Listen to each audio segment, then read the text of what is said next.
ino ni inama ya siporo duteze amatwi ukoresheje FM yacu 97 n'ibice bitatu ariko kandi ukongera ukanakoresha YouTube yacu ni PJ Classic Media ubwo hose rero tuba duhari kandi ibintu bimeze neza cyane. Twijire mu ikipe ya Real Madrid ibintu nivyoroshe kuko ikibazo kiriyo kirabaza kiti arajya ubunani cyangwa arahimbaza inoheri, nicyo kibazo kiri.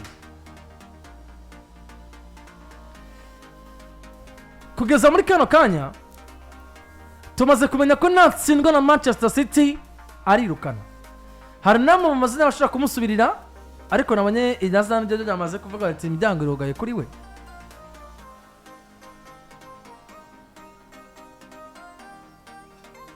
Ikibazo ca mbere umuntu yibaza kiti Xabi Alonso yakuye hehe inguvu mu itangazamakuru ryo kuvuga ko abakunzi ba Real Madrid ku munsi w'ejo bazoba banezerewe nyuma ya match.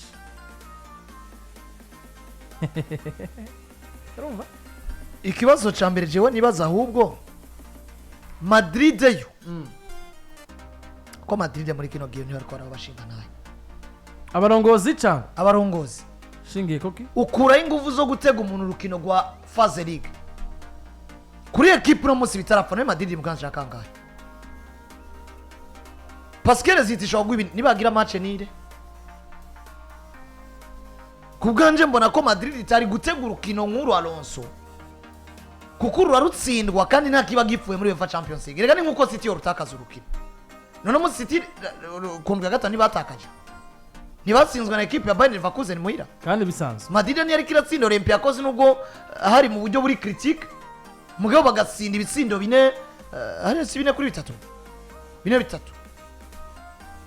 muri phase league twaramaze kubona ngo nta mumenyereza wa Real Madrid wa Paris Saint-Germain, Man City wa Liverpool n'izindi wotega inkino za phase league kuko n'urukino ushobora kuvyuka nabo munsi rukanga mugabo la reality yagomba kubaho Madrid no kuraba eske Alonso rukina gute muri rusange esprit ya equipe tactiquement kizoba cyahindutse kidwicizere yuko muri weekend azomeze neza ndetse no muntu bikurikira nivyo je mbona Madrid yagomba kudugira ko gushingira ko ashobora no gutsinda kuko dufata karuri we n'ufise Mbappe na Eduardo Camavinga karuri sivyo uchiwa oblige kuatakisha Vinicius na Gonzalo Garcia sio atake twari dufise mu gikombe cy'isi ni atake twari dufise mu gikombe cy'isi Vinicius na Gonzalo Garcia Torres sivyo muri mediane ukorokanye Chouameni, Dani Ceballos, Valverde, probablement na Jude Bellingham. Uchiuza na defense centrale ya urimo umugabo yitwa dufatiye kuba hari sivyo Raul Asensio na Rudiger sibo bahari ko nimero zitatu Alvaro Carreras nahari ya meme na Fran Garcia bose barahari. Fran Garcia nahari donc il y a probabilité ko nubundi Carreras atangura muri axe centrale tugafata mu abaxial hagati ya Antonio Rudiger na Asensio akaja kuri zibiri Rudiger na Carreras muri axe centrale umugabo yitwa Fran Garcia ku nimero zibiri zitatu ya iyo effective yifise na kurutwa mu igori batsinze City kure ko banitwa Madrid bari muhira Santiago Bernabeu sinibaza ko umupira w'amaguru ari ikintu gitangaje coba kibaye donc birashoboka eske nasinda Man City nubwo benshi babona ko bigoye ubwo Xabi Alonso yo batwijeje ko ari umumenyereza Amerika kumenyereza Madrid cyangwa no musi Madrid yagitegezwa gupeza ku kintu citwa ngo est-il l'homme ari capable gusova ino situation iri muri Madrid tutamutumye ibyimwe ushobora kurutsinda ushobora kurutsindwa ushobora kurunganya bivaye nuko ari ukina gwa phase league result tugasanga irabonetse mugabo mu buryo budakonvenka butemeza uko kazoza ka equipe kazo ari keza bien sûr ashobora kuba yanabivuze turaza kurabiza detail n'izindi ariko Madrid ku bwanje ndabona ngo peut-être nimba ari umwana wo muhira badopfa kumwirukana nk'utigeze kwakina cyangwa badopfa kumwirukana nk'uwo babanye bashobora kuba ariyo mpamvu ariko barakora ibi mugabo muri rusange Madrid yategezwa kubaza Xabi Alonso uri capable kuduha Madrid itanga umunezero nk'uko bidusezeraniye canke uvemwo kubgawe ibintu nibibiri yabwiriza kuvamo hakiri kare cyangwa bakarindira gusumba kubanza kumutegura urukino ariko mw'abana b'Imana ko tuzi Madrid iri convaincu ko umugabo yitwa Xabi Alonso atabubasha afise bwo gusubiza Madrid ku rugero rwayo ibi byo kumutega match ariko nico kintu je naje nagomba kuza bari convaincre ko ari we mugabo azogarukana Madrid urwego rwayo nibareke kumutega ino match kuko ushobora kwitsindwa ejo bikaba byiza bivanye nuko bakwizeye wanashaka je nico kintu nagomba kugaruka ko Madrid barakoze ikosa ukigaruka kariko akimana gutsindwa na Celta Vigo hari byinshi byavuzwe ntiturubuze no kubigarukamo kuko mabigarutsemo ku mugoroba ku munsi w'ejo ariko atsinzwe na Celta Vigo kwa Mungu aciyemo kwa mbere gusa kwa kabiri mu itangazamakuru ry'urukino rutegura equipe yitwa Manchester City za kuba yakira Santiago Bernabeu kwizeza abantu imbere y'itangazamakuru birumvikana ngo nico kibazo ca mbere bagomba guhera kuri Xabi Alonso ati twarabwiye ko ushobora kwirukana ati amakuru yaranditswe ko ushobora kwirukanwa ku mugoroba ku munsi w'ejo hari n'igihe utoca no muri vestiaire equipe yitwa Madrid bazokuranguruza mu muryango uziko n'umunsi batsindwa na Celta Vigo avuye muri press conference umusaza ntiyagiye muri vestiaire oya yahise ata yavuye muri press conference yerekeze muhira bamubajije ngo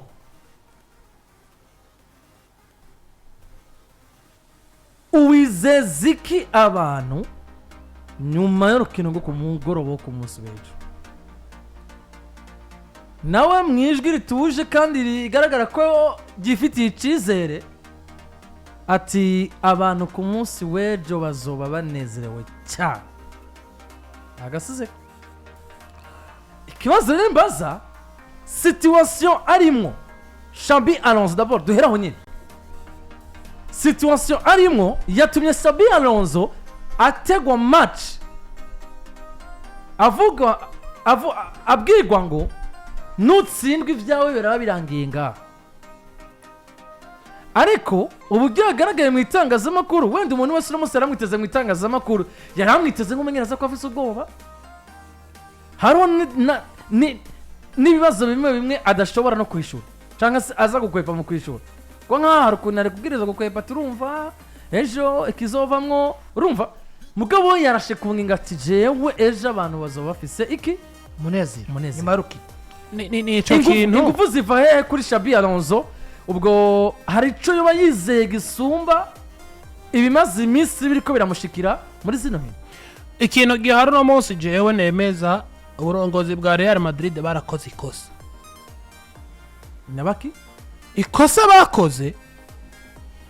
nugutegura urukino rwa Manchester City umugabo witwa Xabi Alonso kubera ko jewe mu mupira w'amaguru ndemeza ko histoire konta mu mupira w'amaguru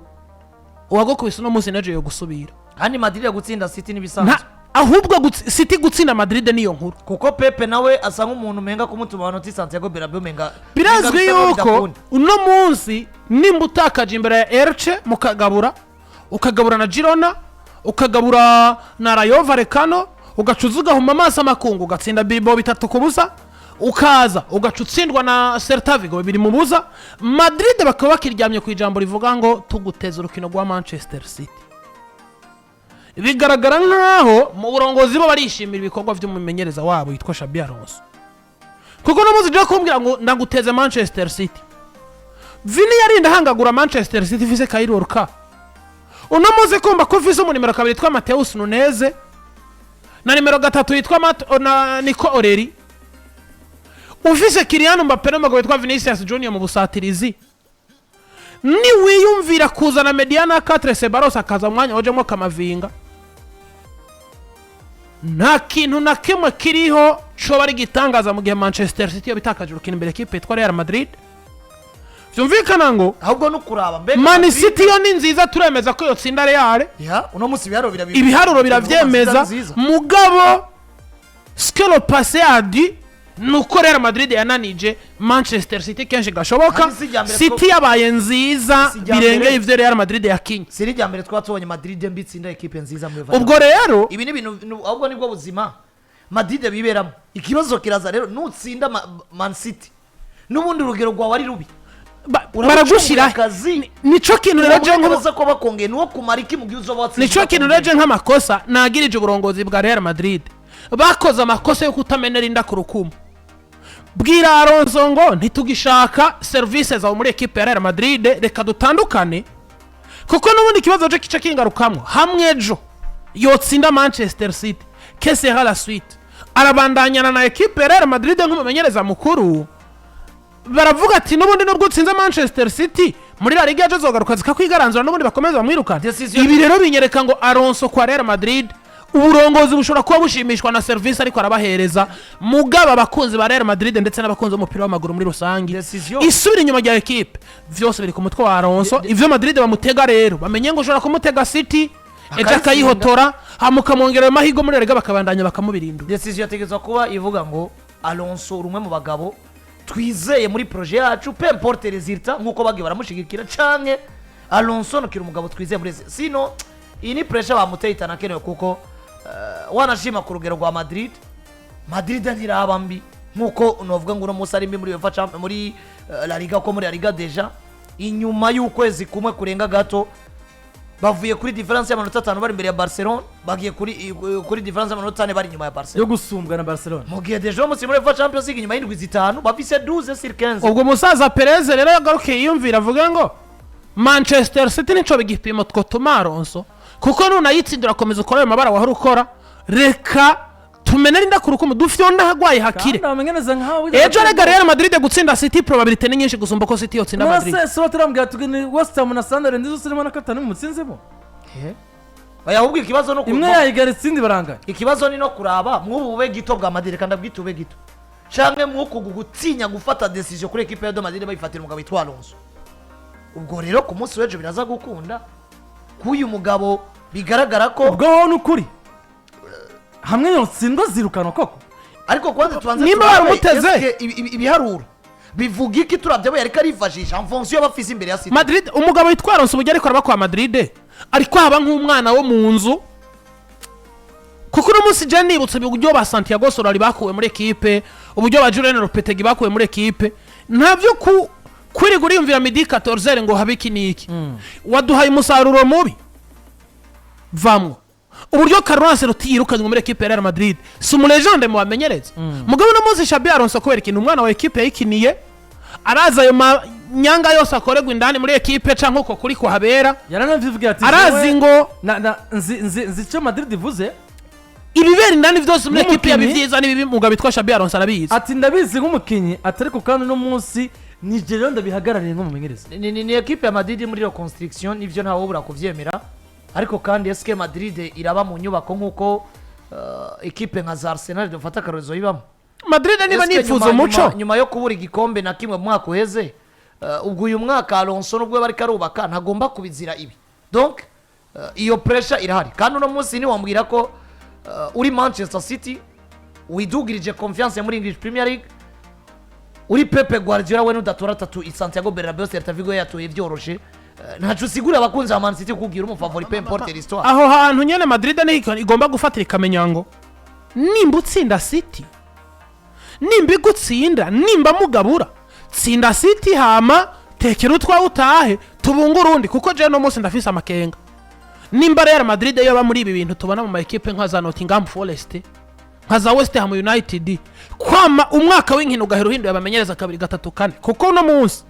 haravuzwe Klopp haravuzwe Zinedine Zidane haravuzwe uyu mugabo Alvaro Arbeloa na Solari yiyongeyeko na Santiago Solari yiyongeyeko uno munsi bigaragara nkaho Zinedine Zidane kandi kigaragara amahirwe menshi no kubona Zidane ari umumenyereza w'abafaransa yagiye yasubiye mu kirenge cyo mugabo witwa Didier Deschamps ngo imiryango irugaye kuri Zinedine Zidane kugaruka Madrid na contact nimwe yobina hari hagati yiwe tukongera tukamenya ikindi kintu kivuga uburyo Real Madrid itreta bamenyereza yagene Klopp bino ntiyo bibamwe ko Klopp ntashobora kuba muri equipe utamugurira abaki en plus déjà ikigira kabiri ari nzemera kugaruka nyuma y'akaruhuko agomba kugaruka muri projet yiyubakiye iri bien déterminé probablement kumona yinjira muri saison hagati brisquement biragoye ari naco gituma mbona baramutse batandukana na Alonso bagomba kuenvisage umumenyereza mu buryo bw'imfata kibanza agomba kumarana na saison na equipe mu buryo bwo kuredressa bimwe mu vyapfuye kumbura equipe iri kirabura nka vestiaire kusubira kwinwanisha ariko kandi na tactique Arbeloa nawe tactique marito ava amakenga yo niyo mushirako mugabo kame mu vuga ngo basi aradoresheje vestiaire sura kumera neza wanda vestiaire ari no munsi yo kwitanga menyeza uno munsi Madrid erega na Alonso nawe mucanga no muri tactique mugabo bigaragara ngo ingorane nyamukuru rero munsi afise ni vestiaire ni division vestiaire uno munsi ufashe nka Arbeloa canke Madrid ikeneye umumenyereza mu gihe bitandukanye na Alonso wa wundi aza akavuga ati bagabo ari bipfa byapfuye ariko tugirwa amahigwe ntiturava kuri La Liga ntiturasezerwa muri UEFA Champions League rero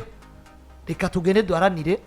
ishema ry'uno mwambaro agahamagara abakadire ba ekipa akabicarika akababwira ati hani Madrid igihe byaba bikomeye mwe mwabigenza gute bati coach hani Madrid rero iyo bikomeye dukina muri tactique twese twumva umwe wese akabicari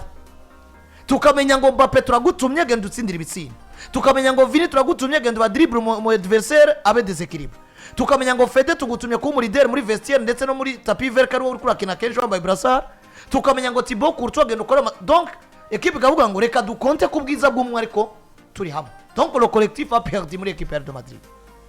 bakeneye wamenyereza zakababwira ati reka tugende gwaniriye equipe reka banashaka aho babona bagaruye Santiago Solari yanyu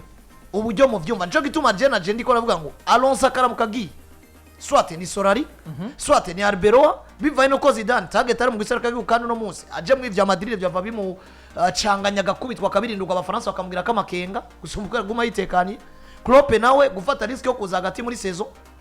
byava bituma bamubwira kamakenga nubwo yahabwa amasezerano maremare bigatuma adategura equipe yo muri pre-season nkuko yashaka kugira gute kuyitegura rero ni hano ngaruka nkavuga ngo nimba Alonso yahaye aya mahigwe ibi bintu byo kumutega City ndabona ko bishobora kuba n'ubundi bikiri mu bwo gutinya gufata ariko risk